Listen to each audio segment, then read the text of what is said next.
The Riot at SANDERAC by Miles J. Breuer, M.D. This story was only ever published in the December 1927 issue of Amazing Stories magazine. Read by Darrell T. Smith II for my channel, Quasar Spectra. The Riot at SANDERAC. The courts have started their slow, blundering grind at SANDERAC. First, there came the newspaper headlines, screaming the shocking news over the country. The next day, the columns went into details concerning the unaccountable outbreak of rioting in the little mining city. Nearly 200 dead, buildings burned, property destroyed, and no one knew the cause. The nation stood aghast, because the perpetrators of the ferocious massacre were those who had until then been solid and respectable citizens. I happened to have been there when it occurred. I told my story. I was scoffed at and received no attention. The courts continued to grope ineffectually about in circles. How futile they seem. The town is built about the mine head. Its population is about half American, half foreign labor. Among the latter is a colony of Russian refugees, largely Marxian communists, or as we know them, Soviet Bolsheviks. Their meetings were watched by the police, and some vague, ridiculous rumors started that they planned organizing a Soviet right there on Lake Superior. But no one took it seriously. On the whole, the Bolsheviks lived harmoniously with the 5,000 Americans. Even the refugees belonging to the Russian aristocracy and intelligentsia got along very well with the Reds. Such is the leveling influence of Americanism. I was visiting an engineer friend of mine at SANDERAC. This was my first visit to Grant since our college days at the Boston Tech. He had gone straight to the mine job, while I had a government position which took me all over the country. I still remembered Grant as a fellow of uncanny ingenuity, as well as ridiculous absent-mindedness. But he was overjoyed to see me, made me put up at his home, and took me all over the town which has now become so famous. "I have often wondered," I said to him at dinner, "why as brilliant a man as you are is willing to bury himself here out of sight. I looked forward to your accomplishing some sensational thing in the world." "Well, you may not be so far wrong at that," Grant said, with a smile that seemed to indicate he wasn't telling everything. "This is an ideal position for me. Not much work, lots of leisure, plenty of money. I'm working on things of my own, you see." I knew then that he had some sensational plan worked out. From that moment on, I gave him no rest until he had started out to tell me about it. I hurried myself and him through the rest of the meal. Grant took me out to a concrete shack near his building at the mine works. It was heavily locked. Within was a workshop. From the looks of the tools and the small parts, it was evident that he was working on some delicate electrical stuff. A smooth-shaven, sad-looking man of about 50, bent over a bench, was working on some things strung full of green insulated wires. "This is Sergei, my assistant," Grant said, introducing me. Sergei's face showed refinement and intelligence. His courtesy was of the European type, which Americans so admire but cannot imitate. He moved away to turn on more lights. "Queer fellow," Grant said in an undertone. "He won't even associate with the other Russians. Used to be a musician. The Bolsheviks killed all his family." For a moment I was more interested in the Russian than in the machine, but he was now bent over a table, studying a blueprint and putting pieces together. There was a sort of hopeless droop about him, yet he worked swiftly and with marvelous skill. "Here we are," explained Grant. "This is what I've spent the last 10 years on." "What's it supposed to be?" I inquired. "It doesn't suggest a thing to my mind." There was a semicircular keyboard, like those on large pipe organs. The rest of it was built up into a sort of a cabinet with bulbs instead of organ pipes. It was something like an exaggerated and caricatured radio sending set. There were scores of the bulbs, globular, pear-shaped, gourd-like, flask-shaped, and of all sizes from that of an egg to one as big as a pumpkin. Grant moved a switch. The complex array of bulbs filled with a pale white glow. "They look as though they might be electron tubes," I remarked. "Is it some form of musical instrument?" "No, not exactly. Sit down." Grant was elated. So, while I found a chair, he took his place on the bench in front of the organ thing.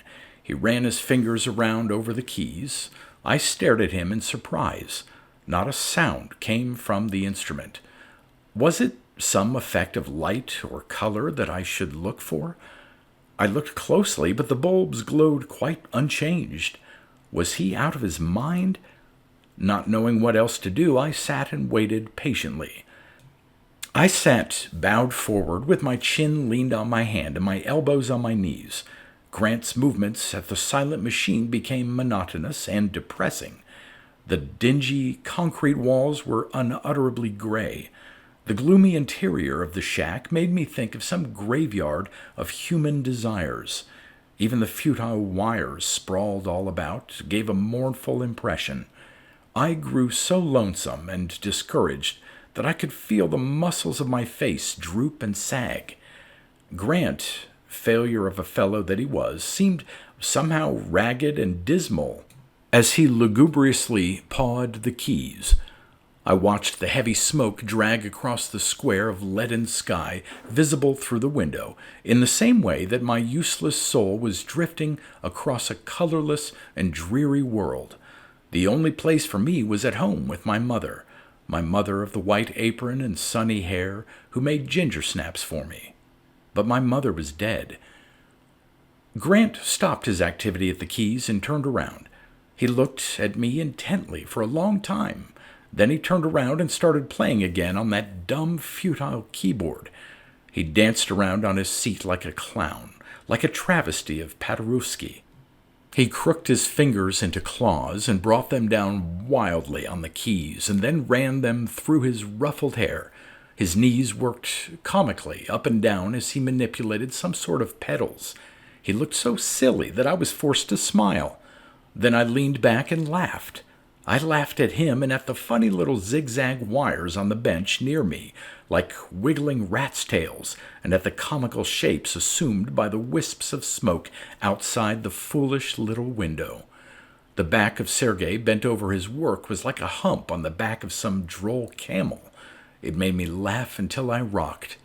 The whole adventure up on the mountainside with a coal mine below and a cracked inventor pounding on an organ that wouldn't work was all so inexpressibly funny that I laughed till I was hoarse. Grant was sitting motionless again, gazing fixedly at me. As my laughing died down, he turned again to the keys.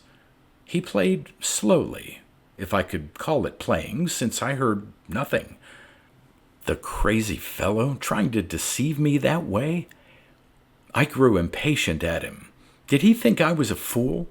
I had a strong notion to tell him what I thought of him and his abortive invention.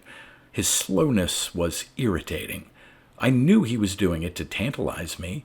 I felt like giving him a shove and knocking him off the seat and kicking him into a corner. My fists clenched and my biceps tightened. Why had he brought me into this barred and locked stone cell full of poisons and dangerous currents? And there was that maniac Russian over there, ready to spring upon me and kill me unawares. The coward! I looked at him. He straightened up and glared at me with lips curled back from gritted teeth. I seethed with rage against both of them. I've got to get them both out of my way before I can escape. Grant first. I stood up and stole toward him, my fingers clutching spasmodically to get hold of his throat. I wanted to maul him, to break his bones. He whirled around and saw me. His hand shot out and moved a switch. The glow in the bulbs died out. A sudden limpness went through me. My knees went weak, and I collapsed on the floor. Now everything was peace. I was myself again, wondering what had been happening to me. Slowly it dawned on me that Grant's playing must have had something to do with these storms of emotion. I sat up. Sergei was sitting in a chair, pale and clutching a bench. "That last effect was foolish of me," Grant was saying. "You might have beaten me up before I realized what was happening. My own fault." I stood up, feeling much better physically. Grant was again the same old, good-natured, absent-minded, scientific child. Sergei also walked away in deferent silence. He didn't look fierce at all, only humble and quiet, and very much a gentleman. Think of it, a concert musician now at a menial job, and a wife and 2 girls murdered by Bolsheviks. "Narrow escape I had." Grant laughed again as I stared around, unable to find words. "And poor old Sergei was on his way out to clean up his Bolshevik neighbors." "What's this?" I finally demanded. "What's been happening to me?" "You will admit that it affected you powerfully." Grant smiled. "I'll say it did. It nearly drove me crazy." "What is it? How is it done? Tell me quick, or I'll get you yet." "When I explain," Grant warned, "you will be disappointed at the simplicity of it." "I'm waiting to be." "You know well," he began, "that emotions are purely physical states produced by the activity of the ductless or endocrine glands. Stimulation of the suprarenal produces rage, that of the thyroid, fear and anxiety, that of the gonads, love, and so forth. Warm up the gland, increase the amount of its secretion, and the emotion follows. By mixtures and combinations, an endless chain of emotions may be produced. That is well-established knowledge." "Old stuff," I agreed. "The next step is that the operation of the body cells is merely a matter of the exchange of electrical charges. Secretion, nerve action, muscle contraction, all you do is merely a movement of electrons from here to there." "Nothing new or startling about that so far," I commented. "The rest isn't so old. I figured that instead of waiting till the exchange of electrons in the body takes place by chance impulse and accidental combinations of perceptive stimulation, I would make them for you at will by shooting electrons at you out of my vacuum tubes. The numbers, velocities, and quantity rates of discharge of negative electrons and various varieties of positive ions determine whether it is your suprarenal or your pituitary that is warmed up. Your body obeys, can't help itself." "It is simple," I admitted, "but it is uncanny. I certainly felt real emotions." "They were real emotions. And I had a real one too when I saw you coming. I was scared." I sat down to think over the astounding thing. He had sat up there and played on keys and made me feel as I did, and since feeling controls action, that man had an instrument that could make people do anything. He had the world at his beck. "You just got here in time," he was saying in a most matter-of-fact voice. "We were about to begin taking the machine apart and moving it to a theater. I want to give a public performance." In fact, Sergei was already taking out the electron tubes and packing them in cotton-lined cartons. "I'd like to see that," I said eagerly, my mind full of interesting possibilities. "When does it come off?" "By all means, come. That will be an excuse for you to remain with me for a few days. I'm planning the show for next Friday. Sergei can almost handle the moving alone, so you and I can have lots of time together. For my work at the mine is light." Grant's advertising for his public performance was very modest. I was afraid that he would not have much of an audience. He announced in the newspaper and on billboards that he had a scientific discovery for influencing emotions in a new way, without the medium of pictures, music, words, or other common means. Something different. He told me that he did not care to have a big crowd for the first performance, but the house was packed full. Grant's townspeople apparently knew him and expected something worthwhile. The buzz of excitement through the theater swelled and waned in rhythmic waves as the people sat and looked at the organ keys and the assortment of odd-shaped bulbs. The theater was full. People continued to crowd in, and there were more people outside.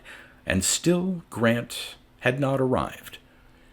He had tested out the machine in the afternoon and had waited eagerly for the evening. Then, at 7:30 p.m., he had been called to the powerhouse at the mine, where a safety valve of a loaded boiler had jammed. Now it was 8:15, and the densely packed audience shuffled impatiently and broke out into occasional bursts of clapping to encourage themselves. At 8:23, a messenger arrived from Grant with a note. Sergei, who had been hovering anxiously about the machine, took it, glanced at it, and handed it to me. The note was addressed to me. "Bad job here," it read. "I don't know whom else to ask, and therefore I should like to have you get up and explain to the audience what the situation is. Tell them that I shall be back in an hour. They may go out and return in an hour if they wish. Grant." Facing an audience has always been unpleasant to me, even for such a trifling matter as this. It took me some minutes to screw up my courage, but eventually I was in front of them. The people looked queer. Their eyes were big and glaring. They sat up rigid. Everyone's teeth showed in an ugly snarl. Here were the town's best people, business and professional men whom I had previously met, well-dressed women, as good a group as one could see in any city, but now they looked like some savage beasts. Then suddenly I understood. A glance backward had shown me Sergei seated at the keys, his body swaying, his fingers busy, every inch a musician. I gave one more terrified glance at the audience. People's arms jerked convulsively. One by one they were leaping fiercely to their feet and surging forward. I was desperately afraid for my own safety, and I turned and fled across the stage and out of the rear door. I ran, something I was not accustomed to do. I puffed and my head throbbed. I ran for the powerhouse where Grant was working on the jammed safety valve. An overloaded boiler was less dangerous than this fiercely aroused audience. The uproar of shouting and trampling behind me lent speed to my clumsy progress. I began to feel relieved when I saw the boiler house in front of me. Why, I do not know, for what could Grant do? Then the boiler house acted queerly. It bulged outwards. The tall chimney stack bent in the middle like a knee and seemed to hang that way for an interminably long time. There was a great spout of steam and a terrible boom that reverberated and roared for several minutes. Before me was a vast cloud of steam, out of which black objects flew high in all directions. Some of them seemed to be men. I stopped. Behind me the clamor of shouting and trampling was increasing. I looked back and saw flames shooting high in the air from the theater building.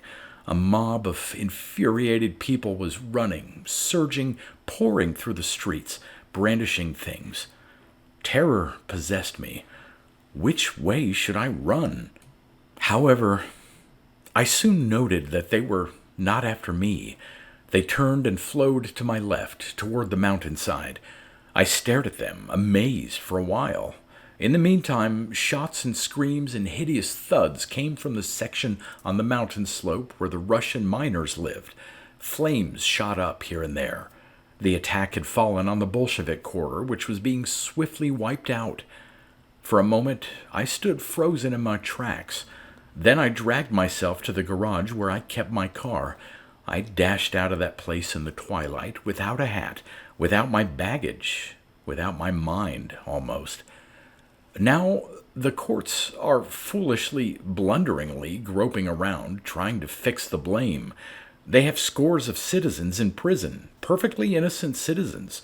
I tried to tell them of Grant's instrument and of Sergei, who was a musician and whose wife and daughters were horribly murdered by Bolsheviks. But I was only told that I had not been called as a witness, and if my testimony was required, I would be notified.